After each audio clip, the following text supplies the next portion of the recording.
Good afternoon, everybody. I guess I could say that. It's afternoon hour now. This is probably the most important session here because it's right before your lunch hour. So we'll try to move it on here and get you all to lunch.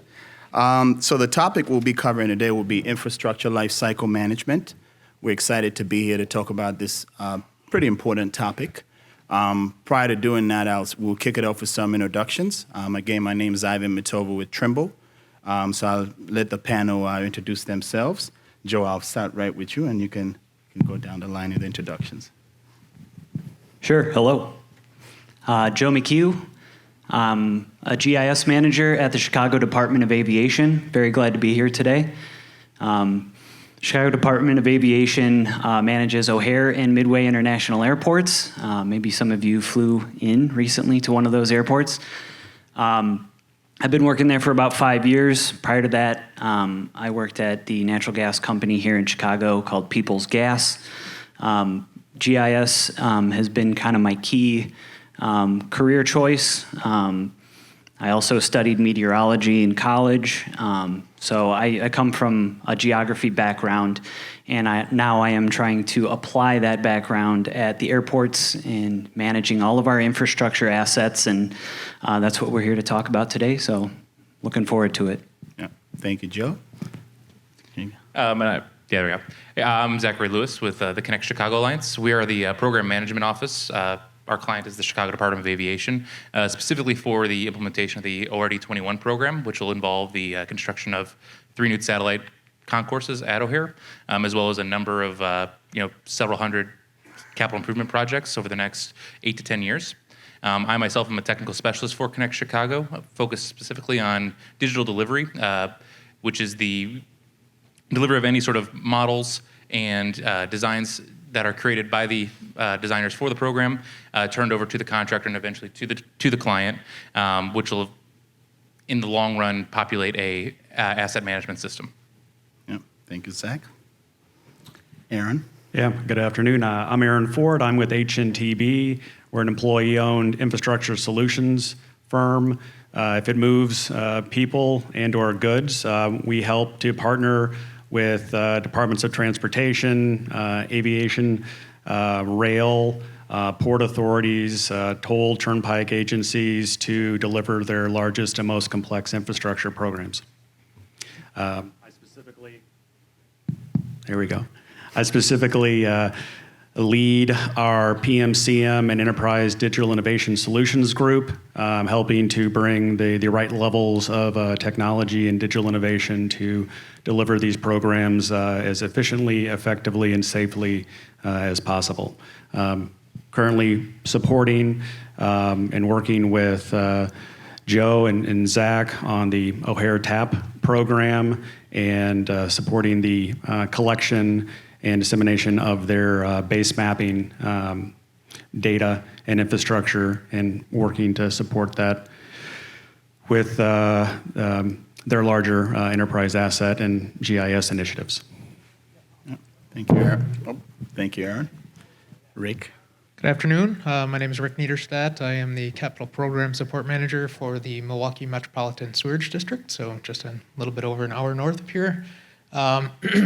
I'm in charge of our capital program, implemented our project management information system, also oversee our soon-to-be renamed GIS group, which will be our Geospatial Services and Solutions group, where we're working on some digital twin initiatives, so building information modeling and interconnected with a whole host of other systems.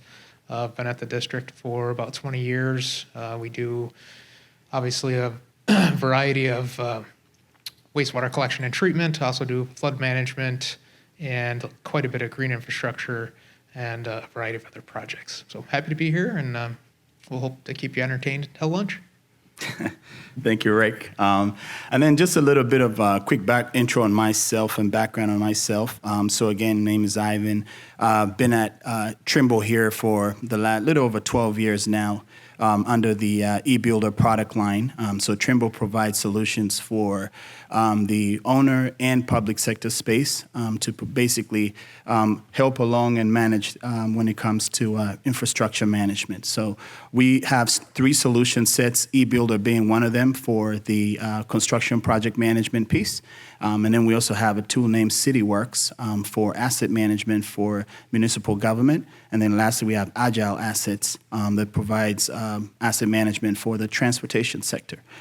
So during my 12-year tenure here at Trimble eBuilder line, I've worked with a lot of different groups here in the state of Illinois.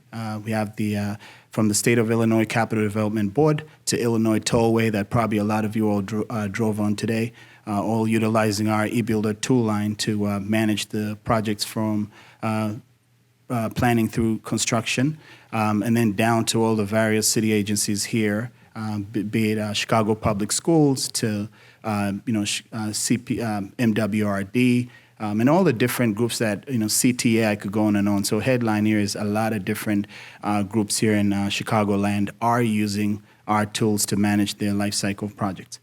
So getting into this, we'll actually have this discussion in sort of 2 parts. The first part of the discussion is basically focused on the planning, design, construction phase of a life cycle. So that's where we'll start our first line of questions, and then we'll have a second phase of the discussion where we'll talk about the asset management aspect once the project's done. So with that, Rick, if okay with you, I'll pick on you first. And I'll ask you, Rick, can you tell us about the effect of digital transformation over at MMSD? And so if you can just talk a little bit about that, that'd be great. Sure. So, digital transformation can mean a lot of things to a lot of different people. But in our world, right, I'm in charge of our capital program. We're an owner. We do a lot of capital projects. We were able to bring such a huge improvement in transparency, accountability, control, auditability to all of the projects across our program by moving to a single source of truth for a project management information system. You might hear a lot about transparency and auditability and reportability, but depending on where an owner might be at in their stage of project management, you don't really know what that means until you see what you can get access to. We went from a system of multiple silos of data for managing our capital projects to a single source of truth. And it's not for us. It's not just for us. All of our vendors use it. I think we have about 150 MMSD employees that access our system. I think we have something north of 800 overall users of our system. So most of them are consultants and contractors, and they too have really impressive visibility and transparency into our capital program. Right? Contractors want to get paid. Consultants want to get paid. They submit an invoice through our system. They can see when we approve it. They can see when it goes to our accounting system. They can see when it gets paid. We don't get calls anymore from vendors asking when they're going to get paid. So the efficiency that a single source of truth has created for us, I think is something that even I wasn't expecting. I clearly knew that through digital transformation, we could improve efficiency. But I guess until we actually did it, I didn't realize how much improvement there really could be. And I think the message I would leave you with is it's a world of big data, right? And you hear that, everybody says it, it's true. But having access to that data and lots of stakeholders having access to that data, allowing them time to look at it and analyze it, can really make some significant improvements in how you manage projects and how you manage business in your organization. Thank you, Rick. And then Zach, this is a question for you. What are the benefits you've seen, if any, of adopting, tools or solutions to manage your program there at the airport? Yeah, sure. I mean, I can name a couple, but software in particular has changed dramatically. How a building or how a project gets designed historically has changed from, in the past 4 years from, pencil and paper to, drawing lines on a computer screen to now really an architect or engineer is positioned as managing a database of object-oriented objects that yes, it results in a 3D model, but that model itself, underneath is able to contain fields and fields and fields of data. I think the biggest transformation we've seen in the last 5 years that I think particularly benefited our program was the advent of being able to now host those on the cloud. And I think to speak to that single source of truth, enabling that single source of truth that is owned and operated by the owner, that they bring, essentially lay out a table for the architects and engineers to come to, and then represent their designs throughout the design process on the cloud. And I think that was particularly useful in the advent of the pandemic, when you have a distributed workforce that is now forced to work from home, but somehow be able to talk and frequently collaborate with each other, being able to digitally see and visually represent each of their designs in a virtual environment and have trust that is, truly the latest and greatest information has been tremendously valuable. Yep. Thank you, Zach. And Joe, being that the airport is a massive operation, obviously, how has GIS played a role in helping you all manage your projects and programs there? Sure. So I'll be honest, our GIS program is relatively new, still maturing right now. Historically, we've relied on a lot of institutional knowledge and as-built drawings and, as Zach was kind of mentioning, pencil and paper and 2D CAD drawings and things of that nature, plus the experience of our operations and maintenance side of the house and our facilities managers telling us when things are breaking or telling us, particular facilities or assets that are prone to problems, that we would sort of collectively come together and make decisions on, what our priorities were for replacement of large-scale infrastructure projects. With the advent of better technology and, the CDA, Chicago Department of Aviation, hiring more folks that have technical expertise and trying to invest in technology to help us make more informed, data-driven decisions about that, we're now starting to form those kinds of systems that we can use to make these types of decisions. But we're only kind of just beginning at this point. Our GIS system is focused on our airfield at the moment. A lot of things need to work exactly right for an airfield to run safely and efficiently.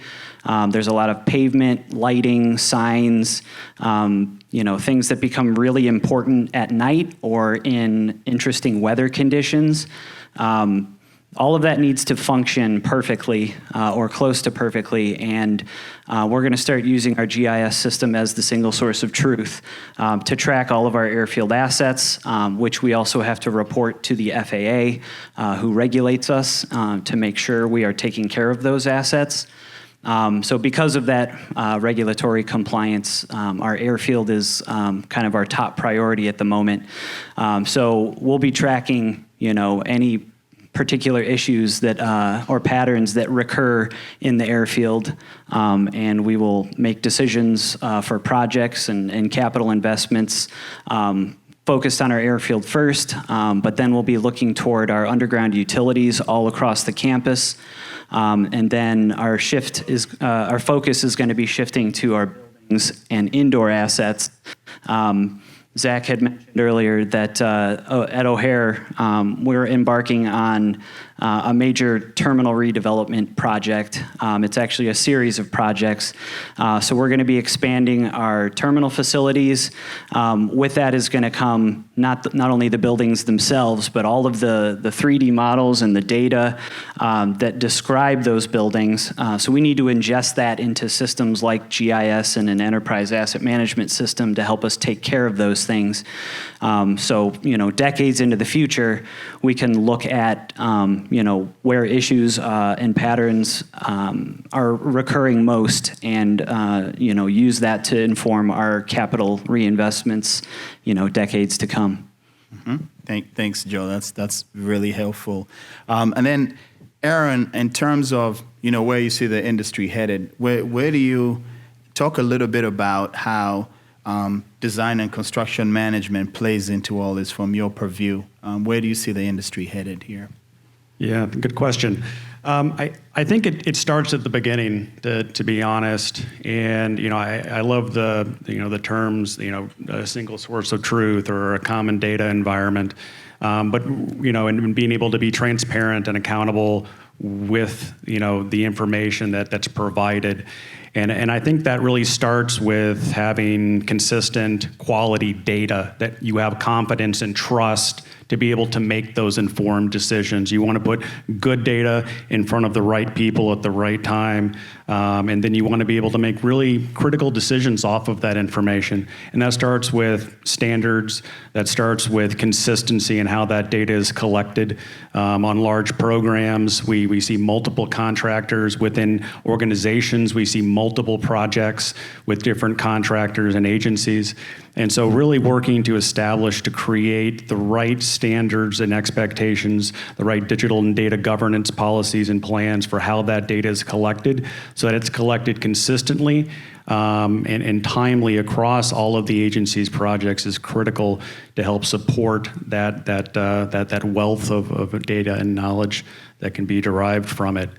And I think it equally is important for us to have an eye to the future. So we've talked about things like digital twins and being able to leverage technology in key ways. And again, that's really based off of contracting and specifications that are put out there for how these projects need to be designed and conceptualized.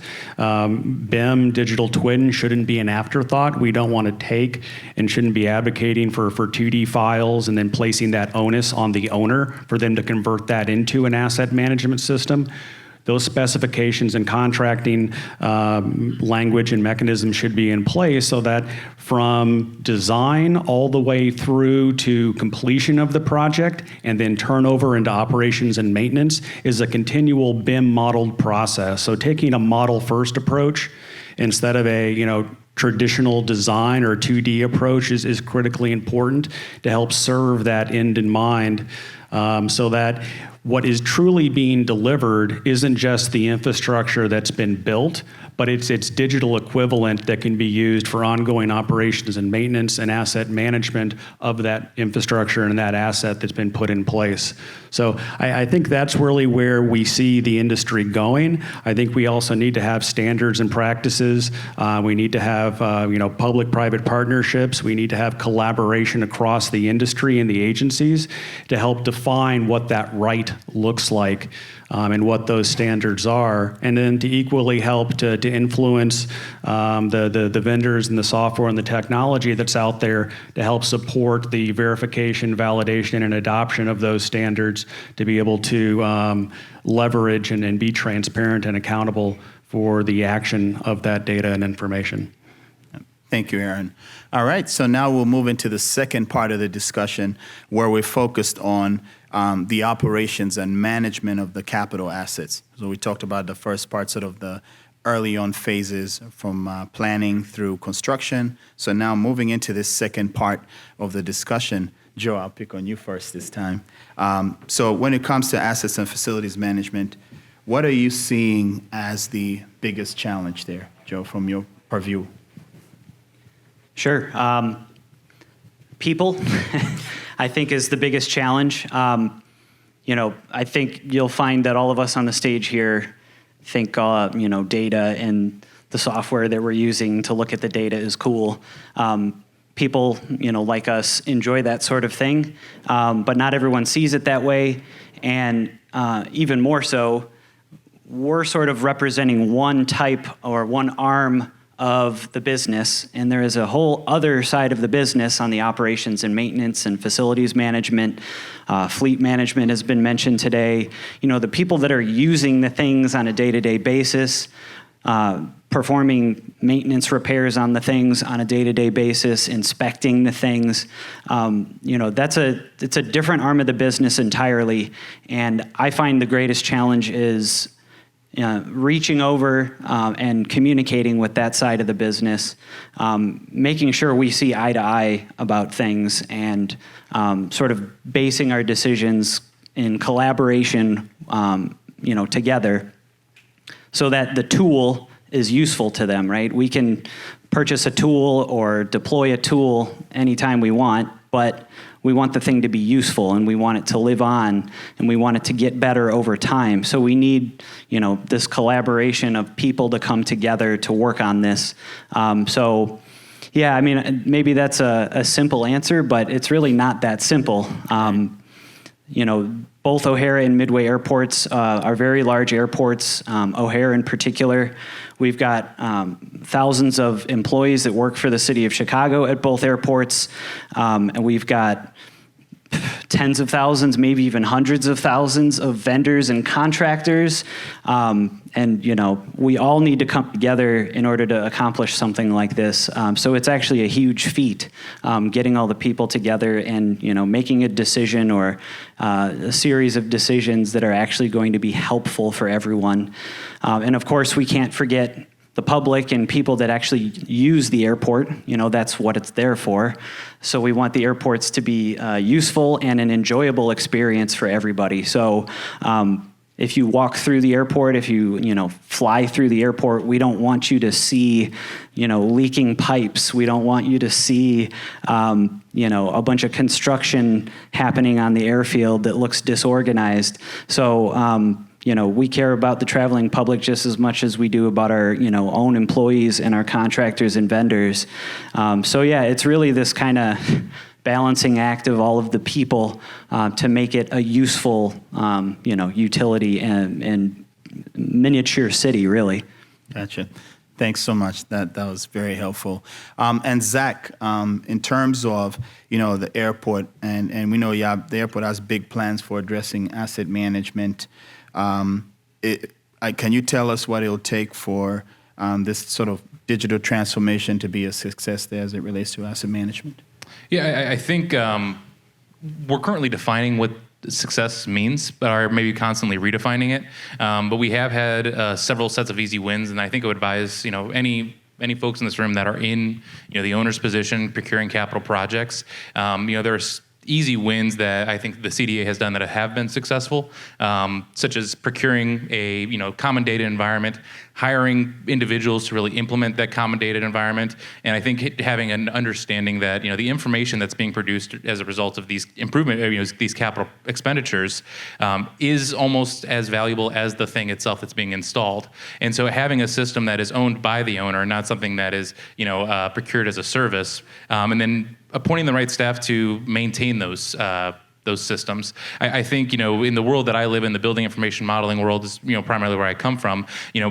Many of our job titles didn't exist 10 years ago, and so I think from a management standpoint is we are not IT professionals. We're tech nerds and people that are interested in organizing these large data sets, but have a really strong bent towards engineering, architecture, and so being open to that. There are job roles that have yet to be defined that are probably the key to this, or these polymaths that really are able to kind of bridge the gap between all these disparate groups. And so I think when you bring those types of things together and you have your information centralized, you're able to start to have some really useful conversations between the various stakeholders, and they don't have to be technically adept or technically proficient. I think that the smartphone has proven that. I think that if you lower the bar, you can lower the bar low enough and get anybody to operate a tablet or operate a device. The key becomes getting a set of data that can be reliable. So if we can deliver a reliable set of data, provide an interface that anybody can interact with, I think that's success right now. But I think what that actually means will be something coming moving forward that we're going to define.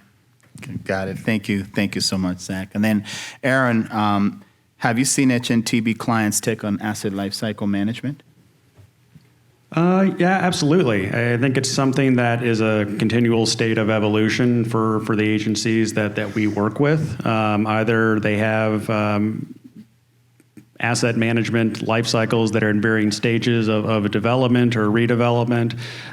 It's something that they're looking perhaps to modernize. They may have a very robust manual or paper-based system in place, and they're wanting to look towards what does the future look like, and how do we advance there in incremental steps and stages. Effectively, how do we eat this elephant, and what are the right first bites to take of that. And so really sitting down and understanding, one, where the agency is at within that life cycle and that process, what the challenges are, but equally, what are the focuses and opportunities? What are the key assets to focus on first? What are the stakeholders and the champions within the organization and the agency? Because you need to have that strong backing to start with. And sometimes that can be really challenging to find. And so, it ultimately all comes down to people. We have to start with the people. And then working to, determine what looked right perhaps a year or 5 years ago, does that still look right today? Agencies change, systems, data, needs change. And so how are we helping those agencies to adapt in either how we are delivering on our projects and programs, or how we're helping to advise them on the advancement of their own enterprise systems? Got it. Thank you. And this last question here for Rick. I know there's a lot of different public agencies that are here and a lot of different groups that are probably wondering the same thing as they listen to us here, which is really, Rick, what is MMSD planning to do with your asset management strategy? Well, it's a good question. And I think going back to the answer to Aaron's first question, we're trying to get where the industry is clearly going. Ultimately, our asset management vision is that we want to optimize investment to maximize performance, minimize risk, and achieve the lowest life cycle cost possible for our ratepayers. Easy to say, makes some sense, a little more difficult to put into practice, right? So how do you go about doing that? And I think, as we move forward, you've heard it here, we've been talking a lot about data, and clearly not everybody is interested in data, but everybody uses data to make informed decisions, right? And people need good data to make those informed decisions. At MMSD, we have an asset management group. It's a staff of individuals that do a lot of hard work, and they live and breathe asset management. And that's great, because we need that. But a lot of the people perhaps that are in different parts of the organization, they know that what they do certainly has a relationship to asset management, but that's not what they live and breathe, and they don't understand it all, and quite frankly, in many cases, they don't necessarily care as much about it as the folks in asset management. So I think our goal is, getting back to that single source of truth is, giving a person in the organization the ability to access the information they need to do their job effectively, right? So imagine if you were a project manager, for example, and you got assigned to, rehabilitate a pump station or a runway at an airport or whatever the case may be, and you're not real familiar with it. Our vision is that that project manager on their computer can go to that pump station that they may have never been to before. They can see it in real life because it's been scanned, right? And they can walk through it if they want on their computer. They can click on a pump. They can see when that pump was installed. They could see the project that installed it. They could see the drawings that were used to build it. They could see the submittals from the contractor if they needed to. They could get the O&M manual, and they could also get the work order information from our asset management system. That's allowing our staff to make the best decisions possible to make that pump station rehab as efficient as it can be and as cost effective as it can be. Right now we have all that data, but they don't have access to it. The project manager would spend hours and hours and hours trying to get all that information I just told you about. And in our vision that we are working our way towards, we've piloted it in a couple of spots at our treatment plants. We're getting there. But there's a lot of work involved, and it's going to take a lot of support from both internal and external stakeholders.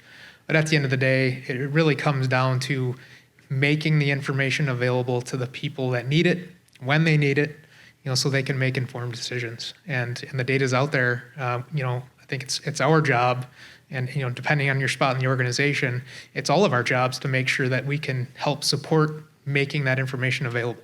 Right? This clearly won't all be in one system because there's too many specialty pieces, right?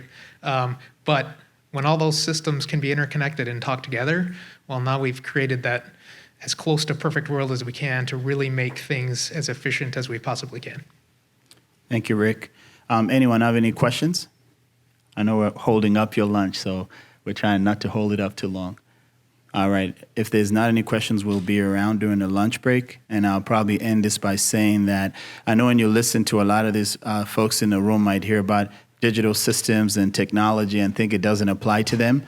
It actually applies to you in your daily life. I think after we all went through the pandemic and everyone kind of went remote, folks started realizing we saw, Zoom and these types of companies go up in valuations and the like, because folks never realized the value of that they'd ever need remote technology to kind of do their day-to-day job. And now, due to the pandemic, have seen the value.